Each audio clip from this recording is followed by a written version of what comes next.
I think that was the last of my bits of admin. So I'm delighted to welcome Jeff Park, who's the Director of Finance, Janet Edmond, who's the Senior Stewardship Officer, and Anne Roebuck, who is our newly minted Parish Support Officer. And those of you who don't know them will get to know them very soon as this process goes on. So I'm going to ask them to introduce themselves, and I'll just go by the order that they are on my screen. So Janet, do you want to go first? Yes, thank you. Yes, I'm Janet Edmond. I'm a Senior Stewardship Officer at the diocese.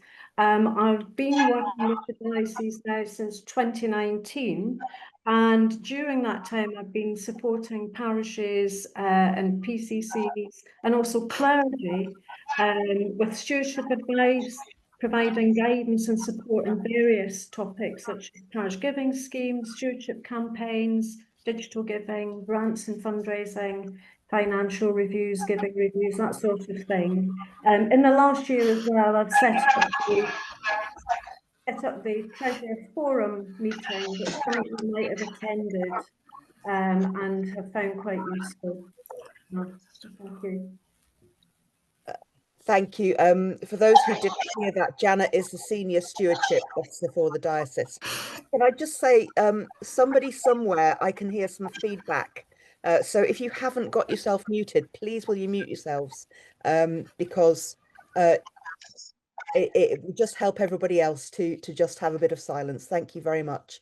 Anne, you're next on our screen if you want to unmute yourself and introduce yourself. Yeah, hi everyone. As Kat said, my name is Anne and I am the brand new Parish Support Officer. So this role is a completely new one and I started in post on Tuesday last week. My job is going to be coming around to all the parishes and chatting to you lovely people, and I'm really looking forward to it.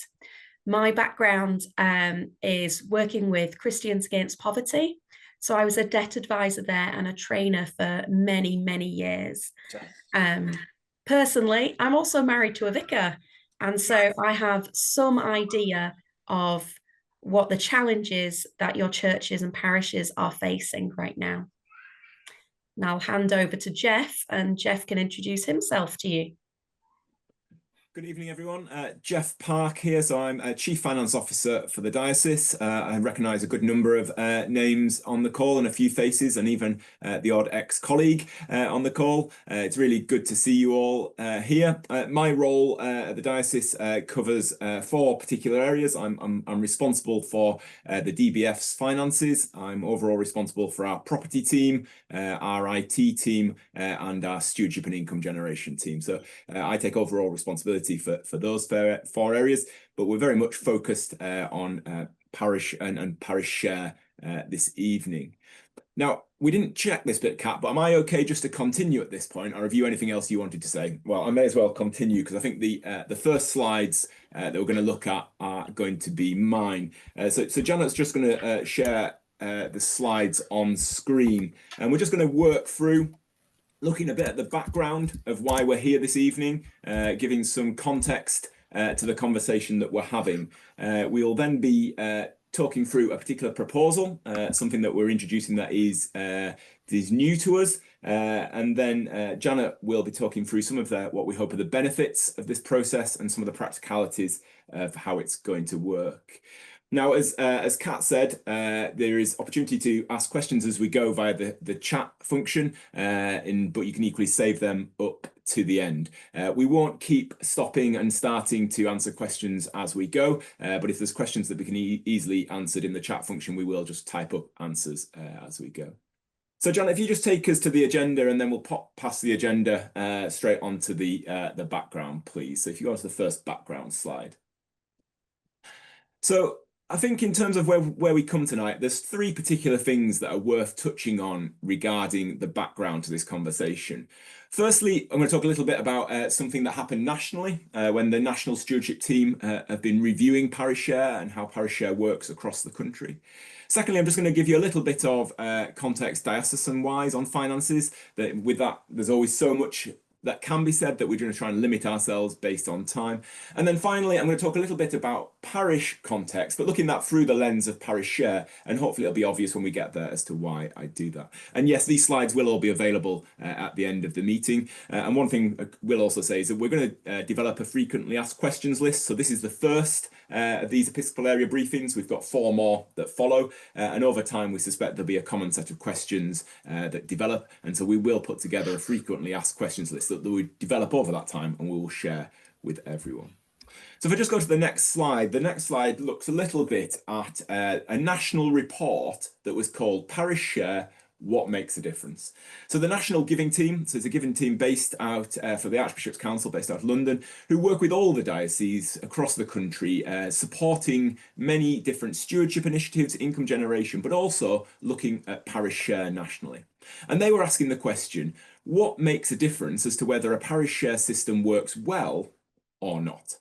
And fundamentally, they came to 4 recommendations. And it's worth saying at this point, one of the things that they did particularly note was the system used, whether it's based on a formula, free giving, or something in between, actually doesn't make much difference. What ultimately makes a difference were these 4 things.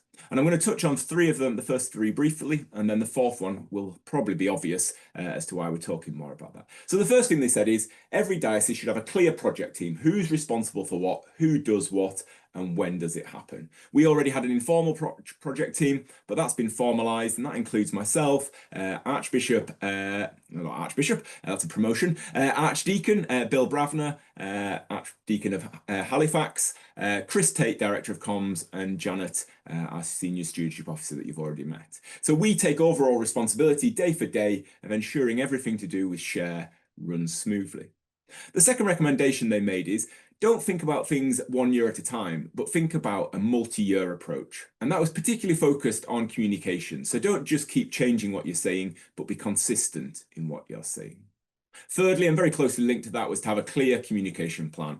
Make sure everything's scheduled, the team know when things are going to happen, and make sure everything happens on time. Predictability is helpful for everyone.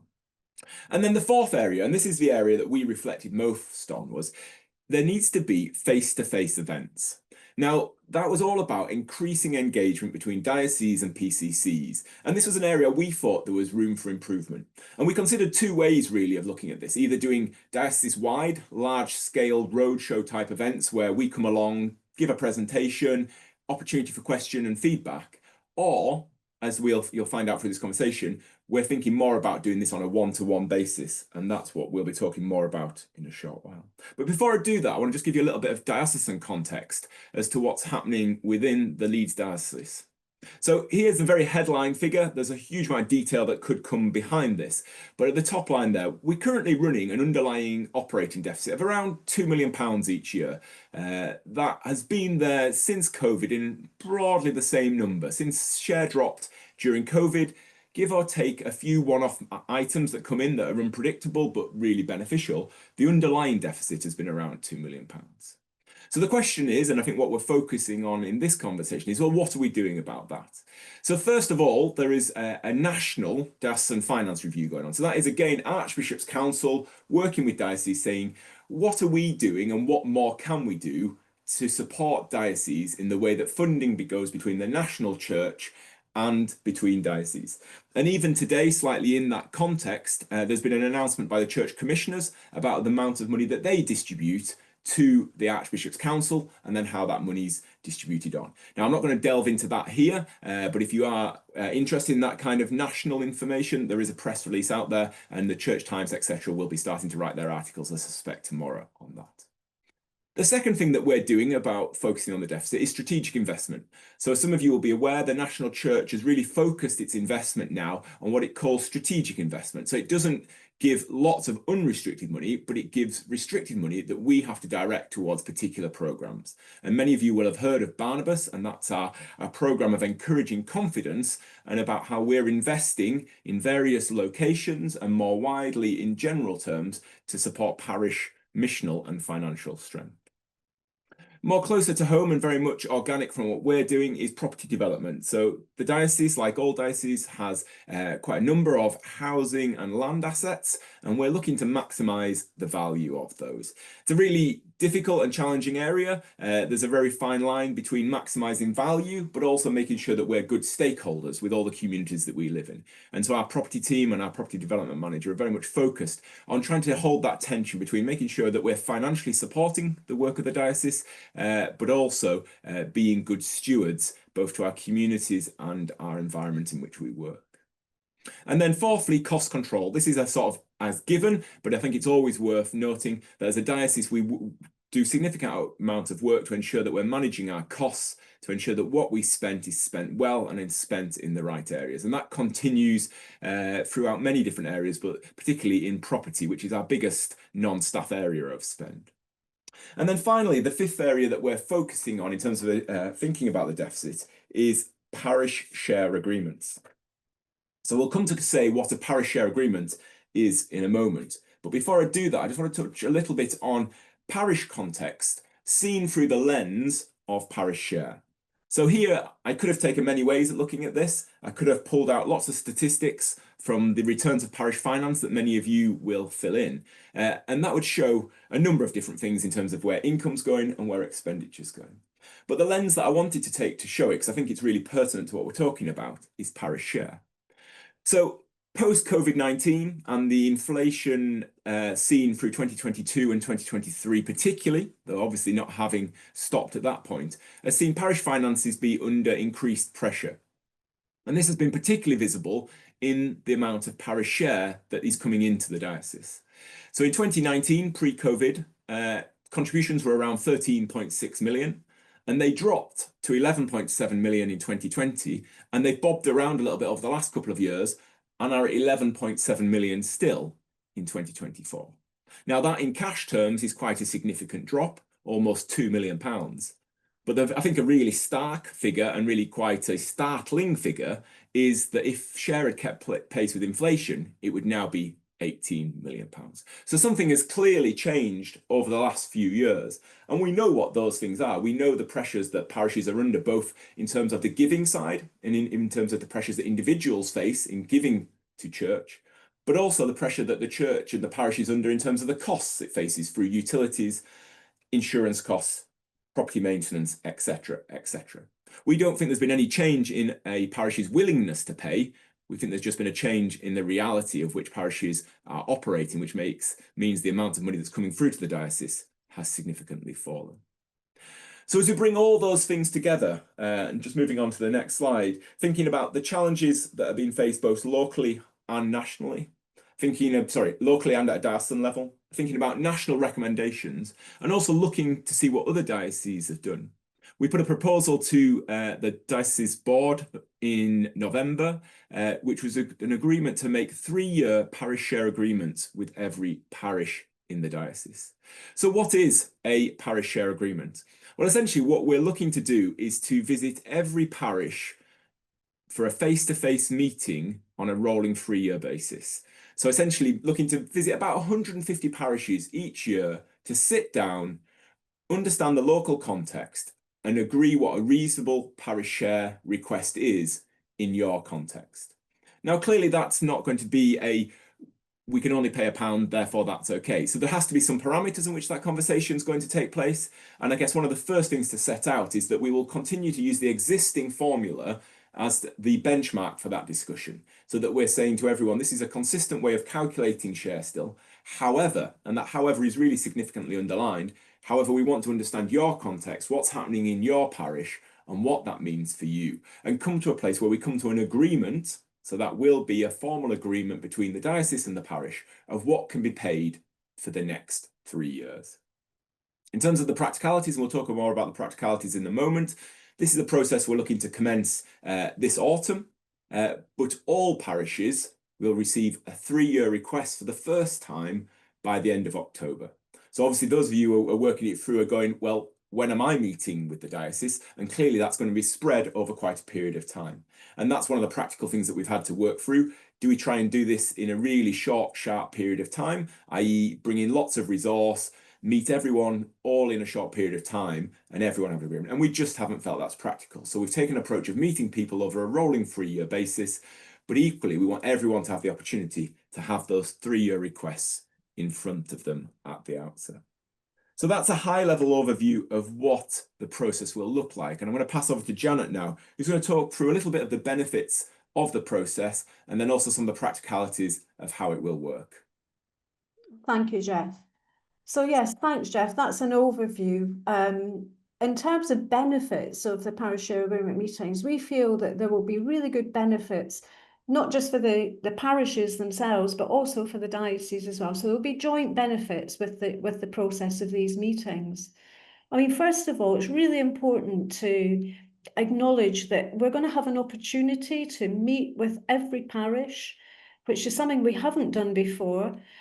We have that opportunity to listen to what you have to say, to listen to and understand the challenges that you're facing in your individual concerns in your parishes, understand what's happening there, what the local context is, and really importantly, to understand what the impact is of contributing to Parish Share. How does it affect you, on the ground? We want to understand that. We want to listen. And that's a really good opportunity to improve communication, I think, all round.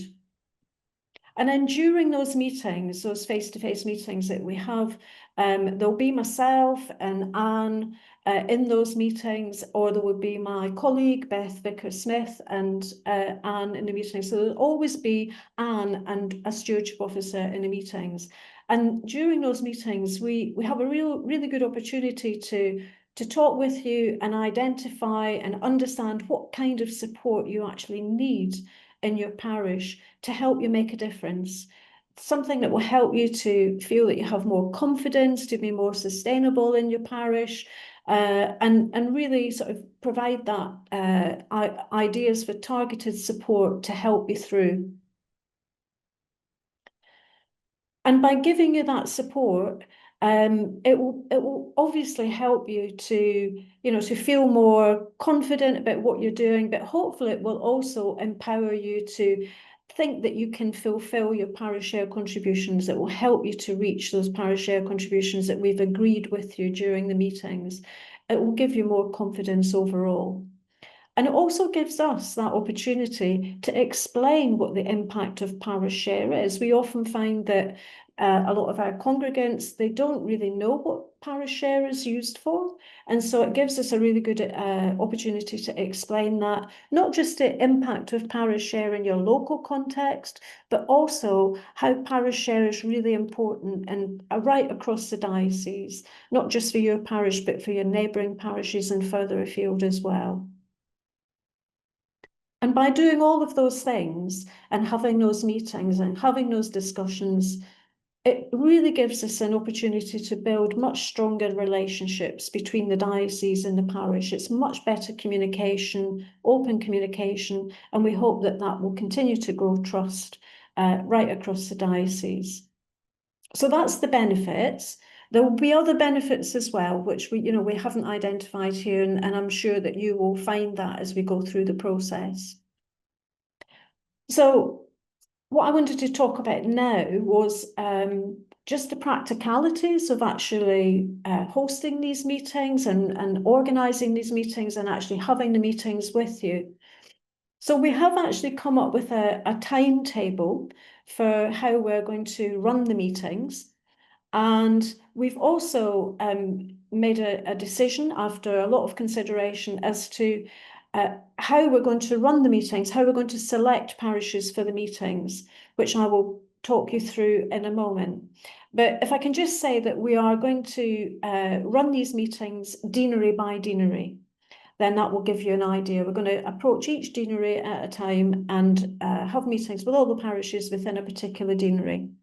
And the first deanery meetings that we're going to be having, the first deanery that we're going to work with is going to be in this autumn. And this is an example timeline for how we will approach those meetings.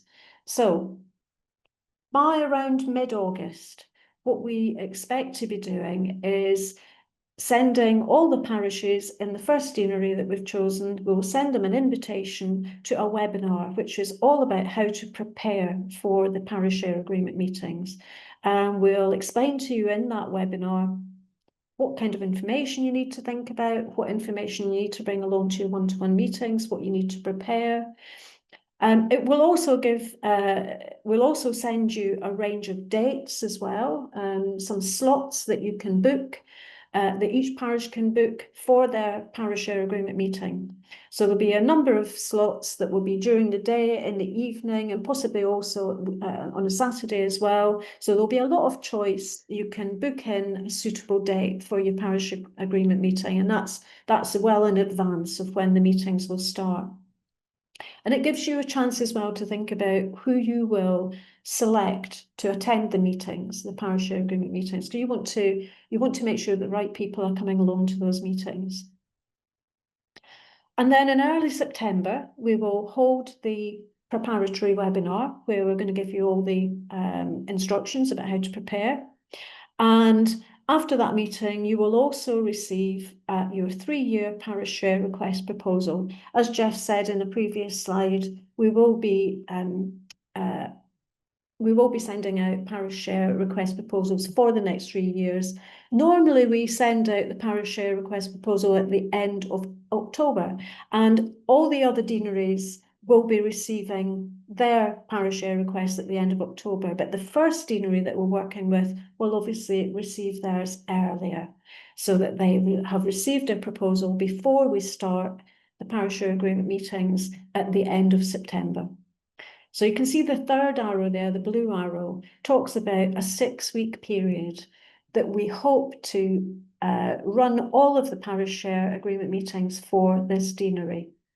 So between the end of September and November, we will have all of our parishes attend the meetings. We will have the discussion and agreement about Parish Share.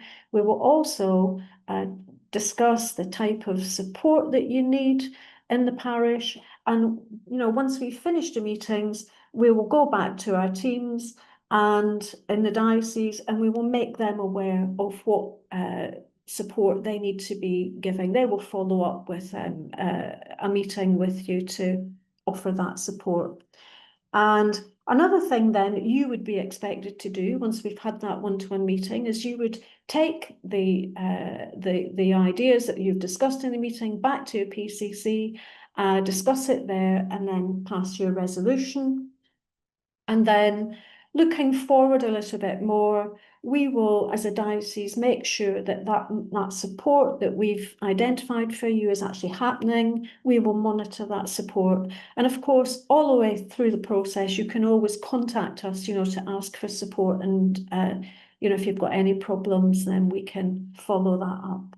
So that's the example timeline for the first deanery in the autumn, but we expect that this will sort of be the same process for all of the deanery meetings, the same sort of preparation that will happen and timeline. So this is the timetable, the draft timetable that we have compiled of all of the deaneries. Oh, sorry, I'll just go back there. All of the deaneries in the diocese. We've come up with this timetable by consultation with our archdeacons. Our archdeacons have let us know which deaneries they would like, in which order they would like them to have their meetings. So you can see it runs from Q4 in 2025 right through to Q3 in 2028. So that's over a 3-year period. It is still subject to change. When we've been putting this timetable together, we've obviously also considered other things such as the logistical factors of actually getting around the diocese. It's a large diocese, and Anne and myself and Beth Vicar Smith will have to travel around for these meetings as well. So we've kind of taken that into consideration as well, what our capacity is, but roughly we expect that over the 3 years, we will be conducting around about 150 meetings a year. It may be more or less. But that's roughly what we expect.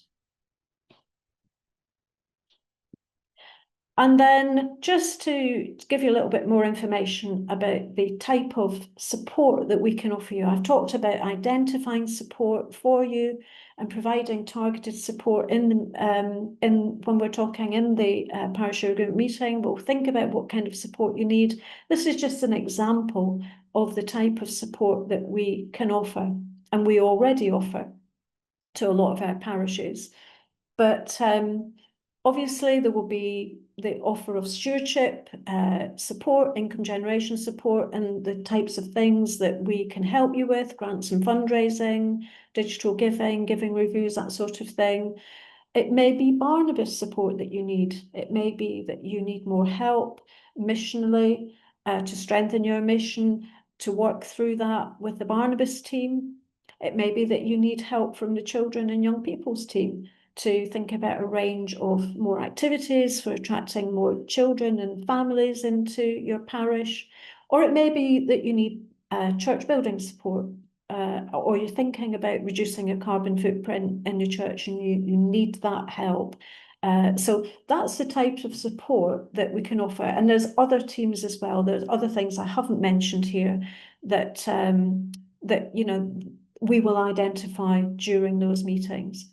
One thing that is there that I think I should point out is the parish finance support.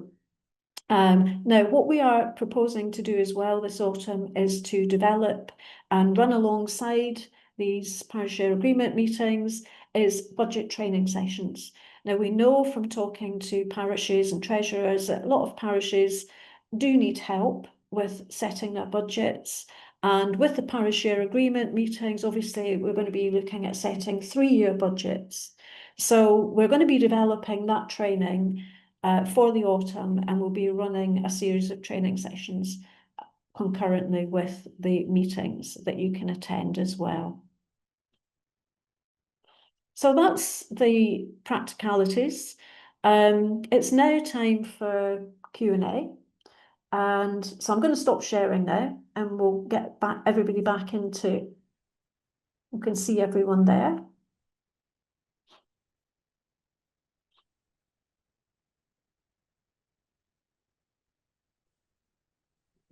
And could I ask you, Kat, to just introduce any Q&A that's coming along? Thank you.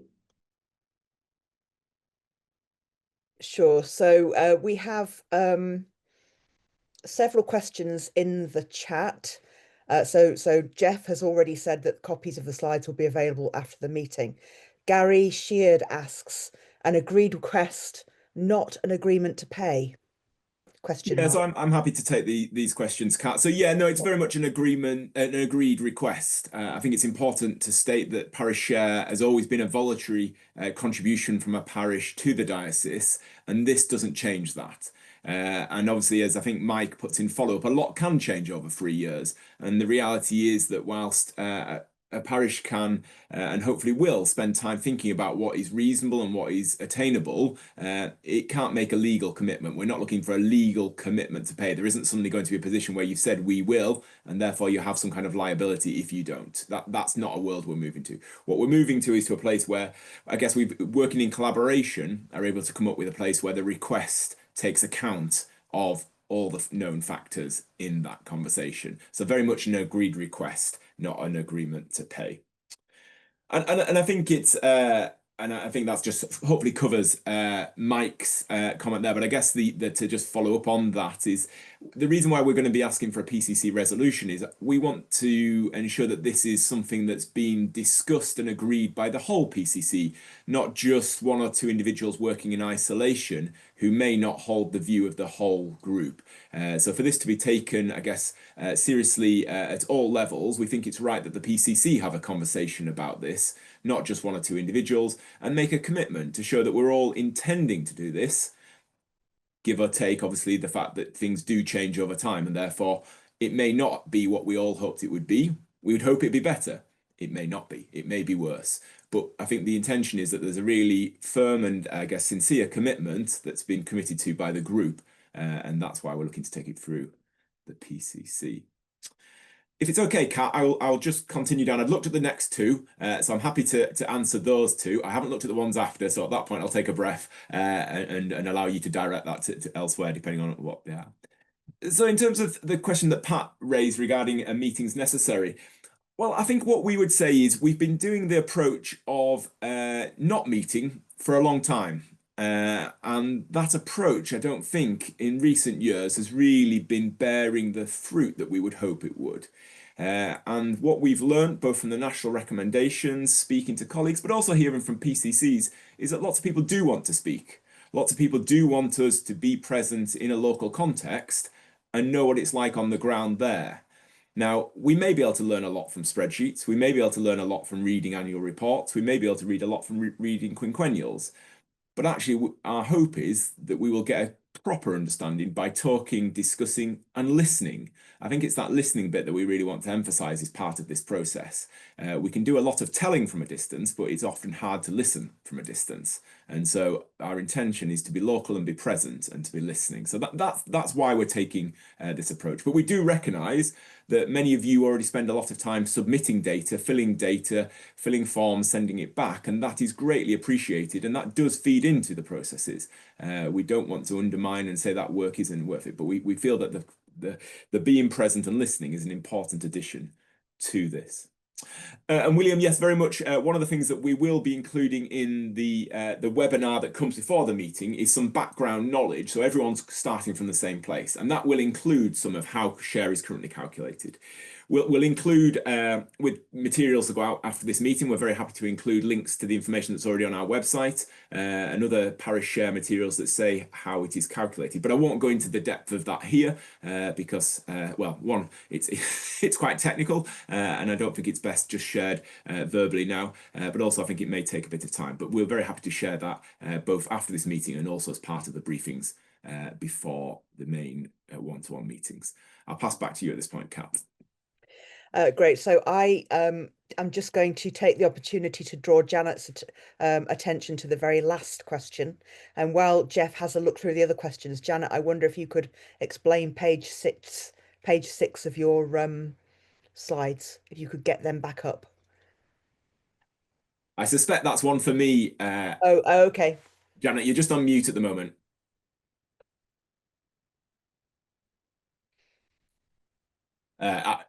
I'll answer it because it is a graph that I've done there, and apologies that I didn't make that clear. So I have just jumped to the end, obviously, on the questions now, so I'm out of sync. But on this slide, on the left-hand side is the contributions per. I think it'll be coming in a second. I'll stop until it gets there, or else it won't mean anything. So down the left-hand side, it's a scale for per episcopal area. So our episcopal areas vary in size, and therefore the amount that's contributed, it does vary per area. So for example, on the left-hand side there, you can see the yellow 3.5 million, so 3,500,000, so £3.5 million, the Ripon episcopal area contributed in 2015. And then on the right-hand side, that's the total for the whole diocese. So the green line going through the middle, if you can just about see it, and the green dotted line represent the whole diocese. So again, it started at around 13.5 million and made its way to 11.7 million. So the right-hand side is the whole diocese and the left-hand side is the individual episcopal areas. Thanks, Jeff. Going back up, the next question is Chris's question. Chris Jones. I'm just looking to see whether anybody has their yellow. If anybody wants to ask a question verbally, please do either use your use your yellow hands basically. If you know how to use the it's the react buttons at the bottom of the screen. I'm not seeing any of those at the moment. So, Jeff, are you able to pick up Chris Jones's questions? Yeah, I will do. So I think you're very welcome to share this information with the PCC immediately. We are we are starting, this is the first of these meetings. We're speaking at Synod on Saturday and in another Episcopal area on Thursday, and these meetings continue over the next couple of weeks for each Episcopal area. So very happy for you to be sharing this information, and I suspect more questions will come up as you share with others. So do feel free to be dropping, whether it's myself or Janet or Anne, any questions that are coming up afterwards. But yes, please do share this information. And if you want to share details of the other calls, hopefully you have the invitation that brought you here, so you can forward the original email with those links on. But if you've lost that, do let us know, and we'll do that. And the second part of your question, Chris, I think is one of the big challenges here. One of the tensions that we're really playing with is if this is taking place over 3 years, how do we marry that with a world where some people haven't yet met? And being totally honest with you, I think that is the hardest bit of this. And in one sense, I would have loved to have been able to meet everyone in one 12-month period and have this done. But given our scale and the resource that would have required, we just didn't think that was the best way to ensure that we are consistent and doing things in a proper and controlled way. So yes, there is going to be a sense of running 2 processes alongside each other. Now, what I would hope in that sense is that everyone has got the 3-year request, so everyone can see what they're being asked for a 3-year period. I think the big challenge for us and what we've got to work through is how we report. I think it's more about how we report the outcome rather than what the actual ask is. Because what we would hope is that people are contributing the best they can now already. And what happens through this process is that we get an understanding of clarity of what a reasonable request might be. So if I take an example, so say at the moment you receive a request for £50,000, and the reality is we know a lot of parishes are not meeting that request in full. So say, for example, that parish is paying £42,000, and we go through a process and agree over the next few years that your request is going to be, say, I don't know, 43, 44, and 45, that does look different to 50. So the percentage paid is clearly higher.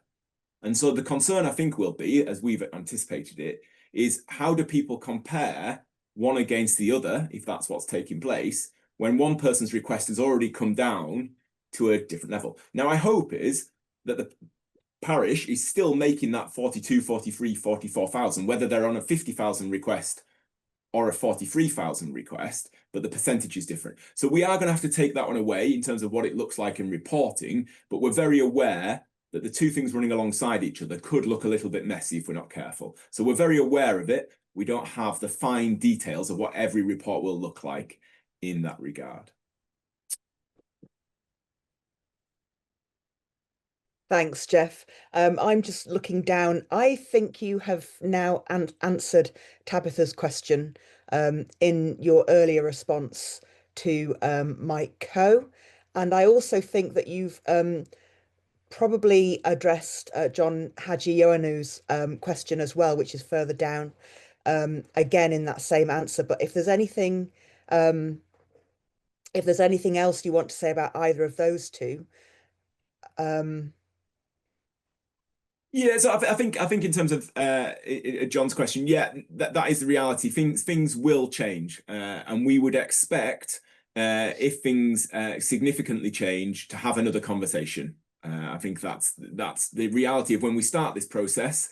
The reality is there's going to have to be an ongoing review and conversation. In an ideal world, it'd be great. We have a conversation, everyone is happy with the outcome, the next 3 years, and everyone meets 100% of what's been agreed, then great. The world just isn't like that. We know that. And that could work from 2 factors. So the reality is we're going to build in an assumed inflation level. So that's likely to be about 3%. So that requests would go up at 3% per year through that period. Now, if what happened in 2022 and 2023 happens again, 3% may no longer be a sensible thing for us to have done. And so I think we will have to reserve the right to say, we didn't make a sensible call there. Now, we're hoping that's not the case. But the other side of the equation is equally true. You have a position with your building, you know what's going on, but something unexpected happens and you have no choice but to do this work, and that takes out £25,000 that you weren't anticipating, and therefore haven't done it.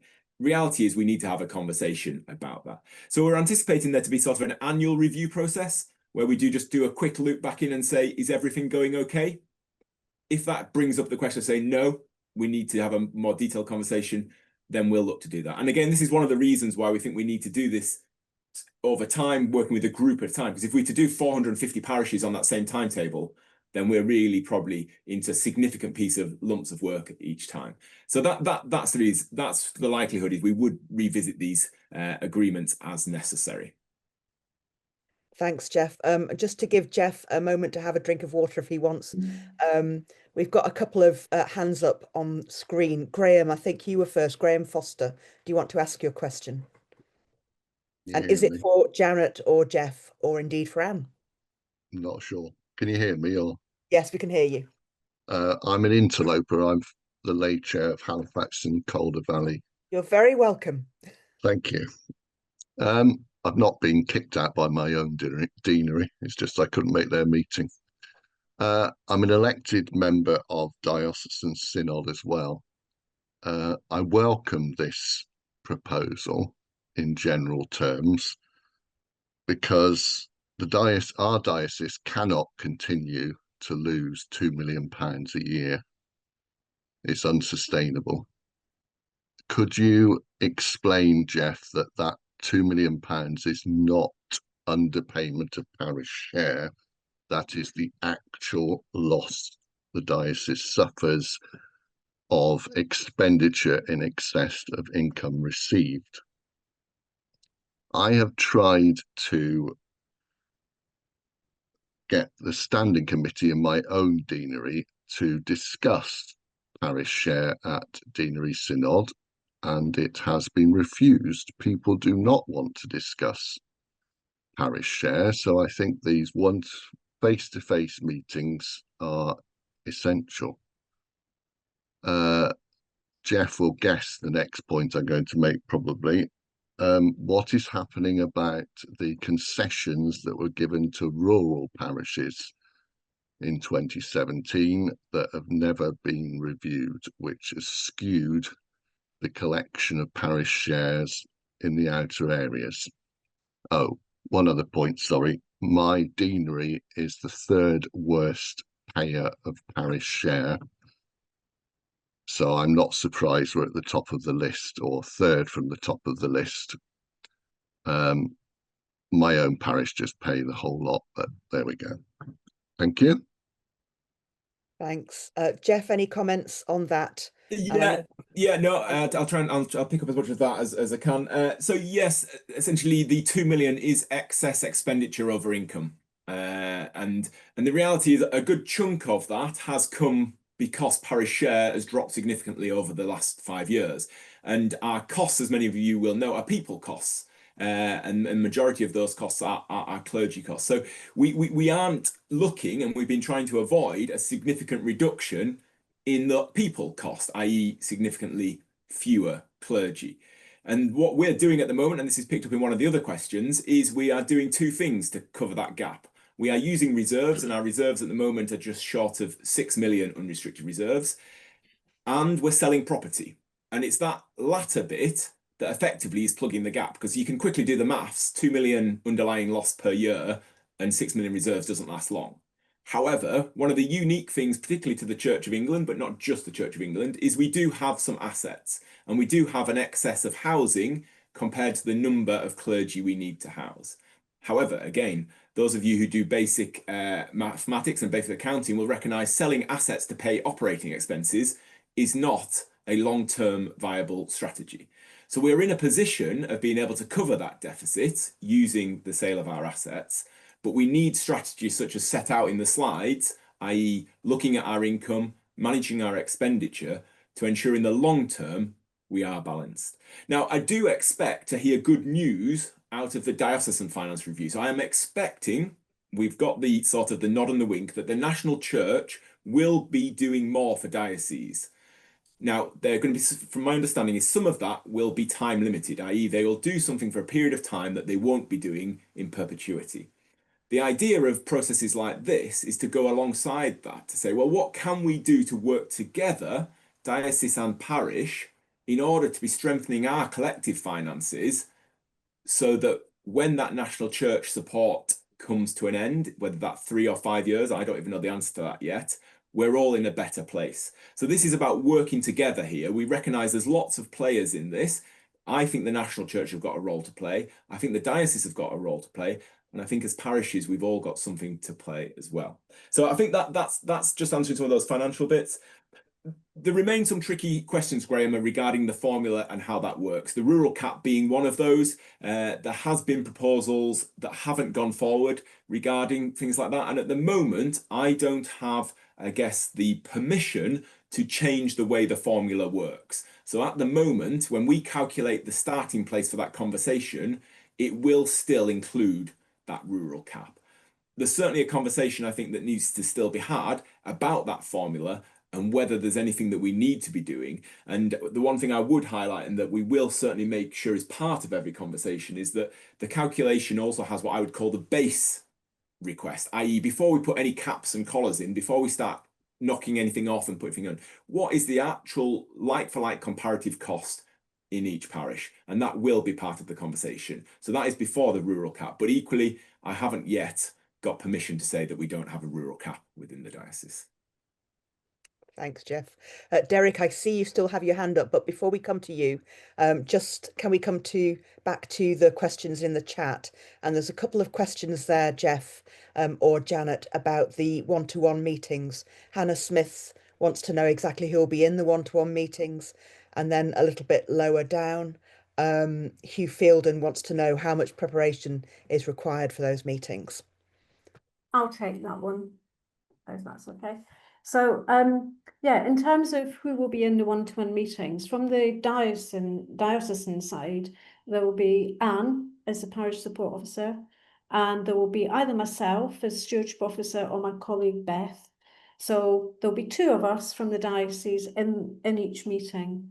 In terms of your parish, who will attend the meetings, I think that's up to your PCC, to you to decide who will attend. I mean, normally we would expect a treasurer if you have a treasurer, your vicar, possibly your church warden as well if they wanted to attend. I think we would leave that up to the parish, the PCC, to decide who are the most appropriate people who have the knowledge of your finances, who knows what's going on in the building as well. Perhaps if you have a lot of building work going on, or you've got some quinquennial work that needs doing, maybe send somebody along who's able to, explain and talk about those issues as well. If in terms of the other question was, if I just got down to that one, was it Hugh's question about how much preparation is required for the one-to-one meetings and who's supposed to organise them and oversee parish engagement and access resources in parishes that don't have secretaries and ongoing treasurers? That's difficult, isn't it, when you don't have those individuals on the PCC? I mean, we will be talking with the area deans as well to organise these meetings. We'll be talking to the area deans to think about how we can, where's the best place to hold the meetings, to identify locations. And I think we can also talk to the area deans about, which parishes are going to struggle to send individuals along. We can have that conversation with you in advance to see who would be the best people to attend. I mean, the sorts of information that we do need in those meetings, that we do need a set of accounts, most recent accounts, maybe a couple of years of accounts, maybe to look at your QI report as well, and to look at your stats for mission, those sorts of bits of information. And for you to have had a conversation as well, about what significant things are happening in your parish that can affect your contribution to Parish Share. So it's those individuals that we want to be talking to in the meetings, and for you to have had a discussion and preparation of that beforehand. But when we actually come to the preparatory webinars for the first deanery, I said that would be mid-August. We would be sending out invites, so we'll be sending out invitations to preparatory webinars about 2 or 3 weeks before the actual webinars themselves, and then in the webinars we will be talking a bit more in detail about what preparation is required. So we'll give you plenty of notice in advance, and if you don't have anyone to attend, maybe your area dean can attend, with somebody else from the parish to give you that support. Does that help to answer? Thank you. Yeah. Thank you, Janet. Let's come back to Derek now. You've had your hand, your yellow hand has been up for a while now. Right, I'm just unmuting. Yeah, I'm also an interloper. I'm from Leeds, but I can't make the date when my one is. Now, unlike some people, I have actually been crawling all over the parish share calculation for the last 3 or 4 years. And my understanding behind it is that if you all achieved our parish share calculation, we provide a balanced budget for the diocese. Now, when you come to our one-to-one, I suspect what we're going to say is a very big burden, and the best thing you could do for us is to reduce it. And I'm looking around, and I'm hoping that someone's going to put their hand up and say, that's okay, when you come to ours, we'll increase it.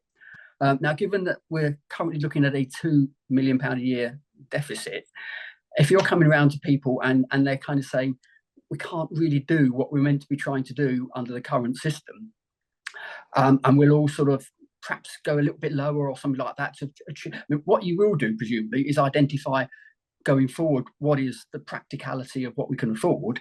But I'm not convinced that that's going to help the diocese to actually balance its budget, because it might well say, oh, actually, instead of a £2 million a year deficit, in reality, when we talk to people, it could be more than that. I'm not saying I don't think is a great idea, because I think it is a good idea for people to come around and talk about things like that. And it might be that some people are going through a temporary financial hardship, but I think for an awful lot of people, and I'm not going to say for everyone because I can't speak for everyone, but for an awful lot of people, the parish share is one of the single biggest financial burdens that it's got. And talking about it isn't going to make it go away, but it might make us feel a bit better about it. And I'm sorry if that comes across as negative, but I'm trying to be positive as well.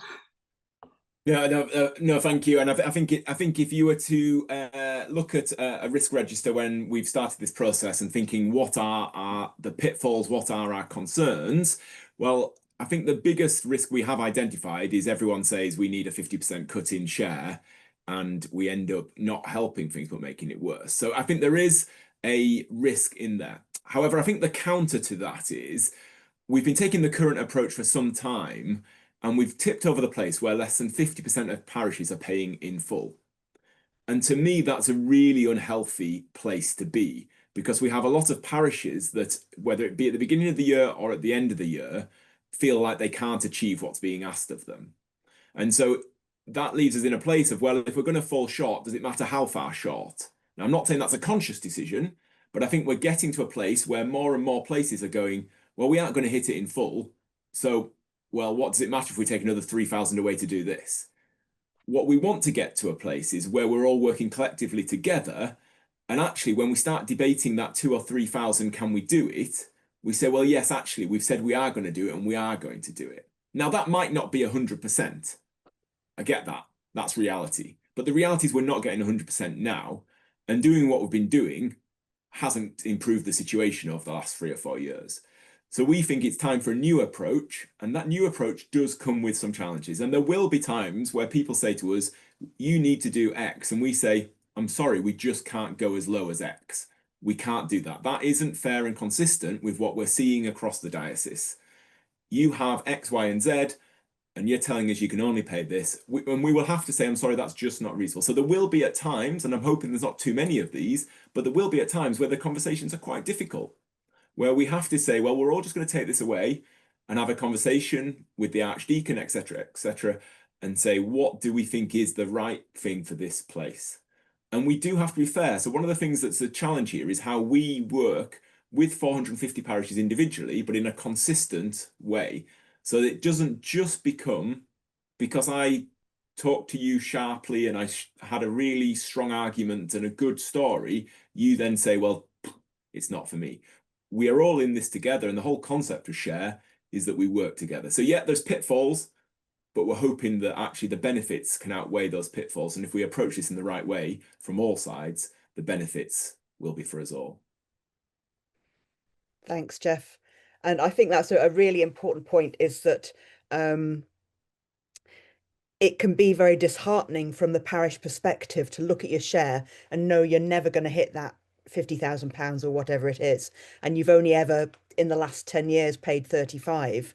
And the question is from the diocesan perspective, and glare at me if I've got this wrong, Jeff, isn't that, we want you to go from paying 35 this year to paying 50 next year, and then, we'll send you an extra special Christmas card or something. It's about having a conversation that says, well, maybe you can pay 36 or 37 next year, or if you can pay 40 next year, that would be brilliant. So that thing about just having a positive outlook on it that says maybe we can pay a little bit more.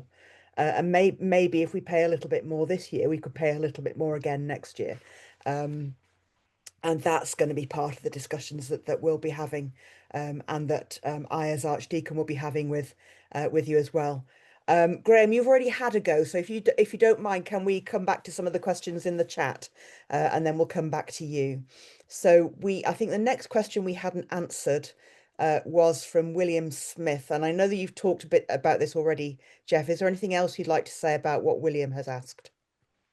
Yeah, so I did touch on this, and I think what the best way of dealing with this is just directing William to resources after the meeting. So I think we will share links to where the current Parish Share guide is and information around where the calculation is, and also we will be covering this in the webinar and the run up to it, so that everyone is in a consistent place. So I think that's one question that we'll come back to in terms of offline, rather than do the detail of the calculation here and now.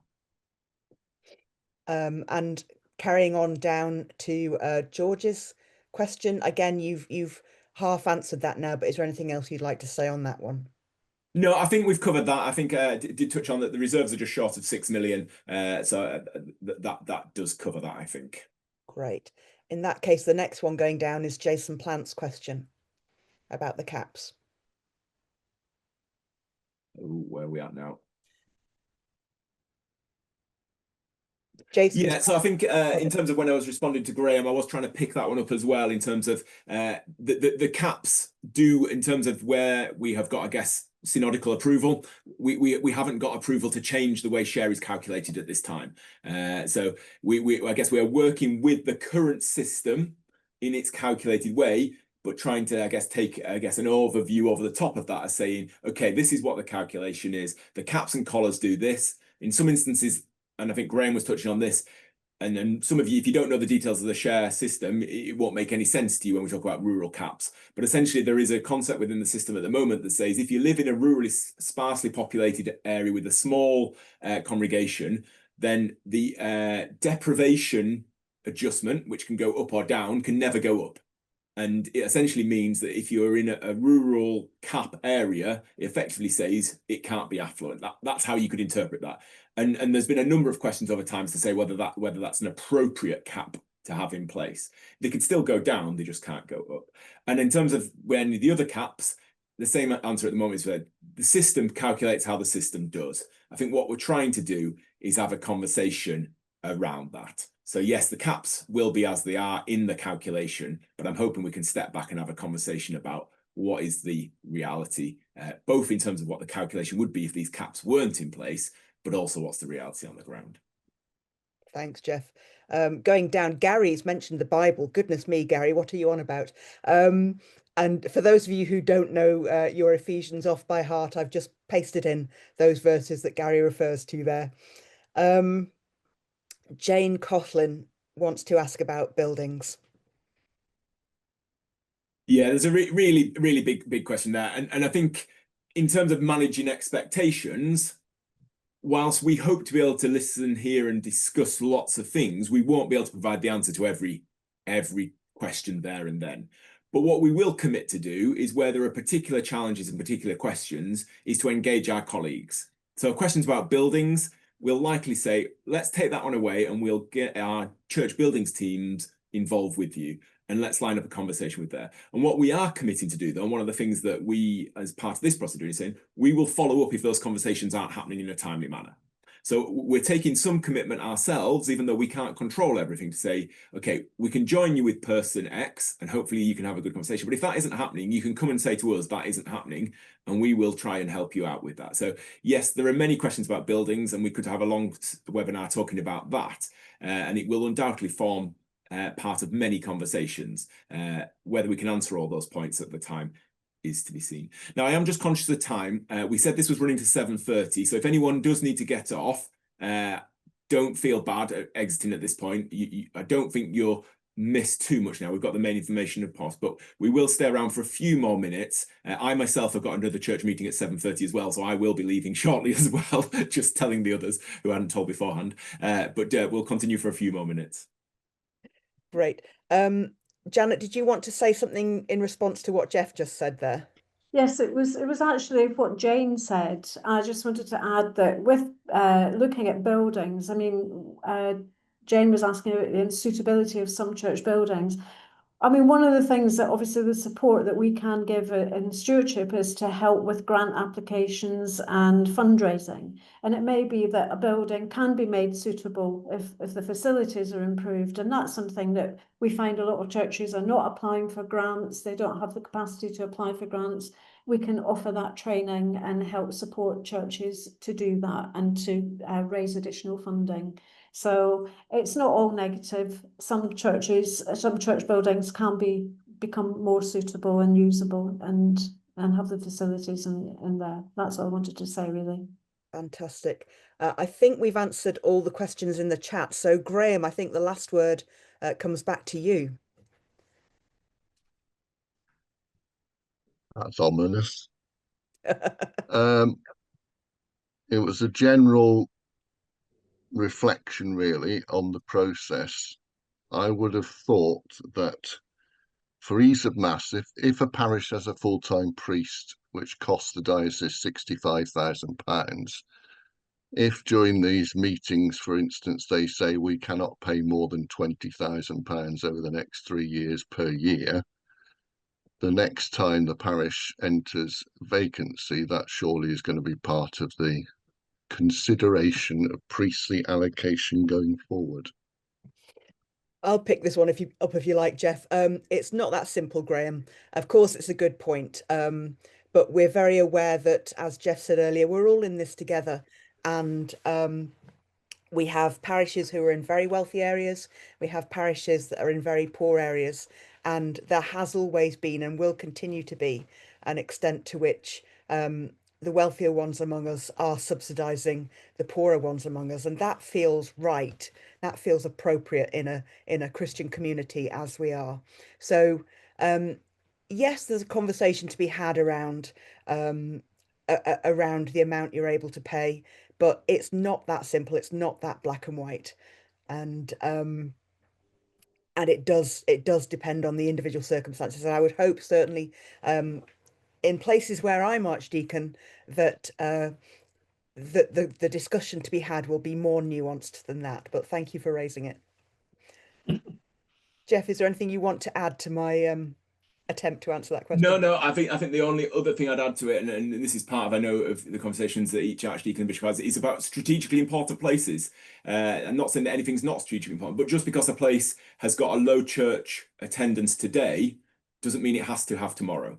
And actually, there are many places where we're looking to rejuvenate the church. And if that means there's a period of time when share payment is low because we're investing for the future, then we recognise that that's sometimes the case. So there are places I can point to now where share payment is pretty terrible, to be honest, and it has been for a short while. But actually, we're looking to the future. We're investing in the people there and saying, actually, we believe you can grow something here. So yeah, it is more nuanced, but the reality is it's always a conversation to be had if share payment is very, very low for a period of time.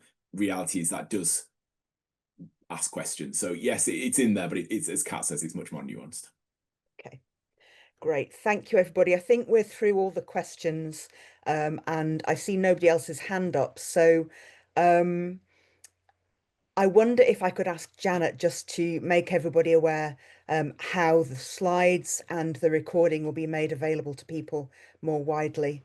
And Jeff, if you need to rush off to your other church meeting, then well, thank you very much for the wisdom that you've imparted this evening. And please do feel free to dash.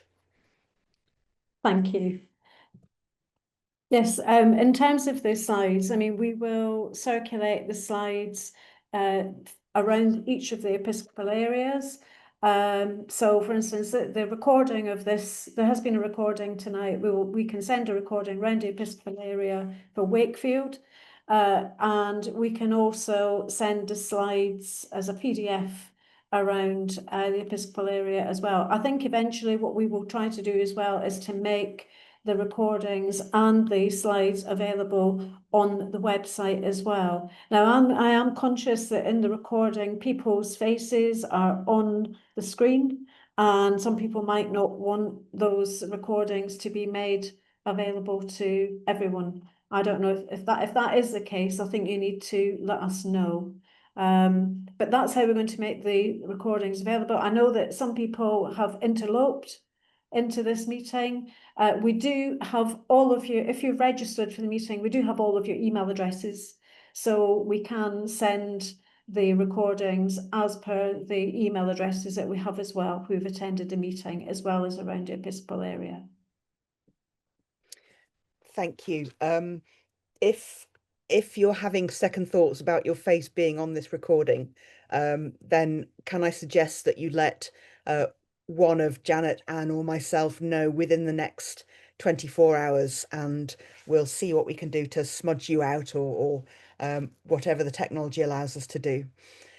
But as I see, William wants to know that the parish share formulation details will be included in that. And Jeff did say that they will be made, they will be shared over the course of the next stage of the process, didn't he? So, Yes. I think that concludes our business. I would like to thank you all for attending. Thank you for paying attention and asking such helpful questions. Thank you to Janet and Anne and Jeff in absentia for the input that you've given us this evening. And while you stay muted, I'm going to say the grace. If you would like to say it with me, please do, and then we'll close the meeting. So may the grace of our Lord Jesus Christ and the love of God and the fellowship of the Holy Spirit be with us all evermore. Amen. Thank you, everybody, and we'll see you again soon.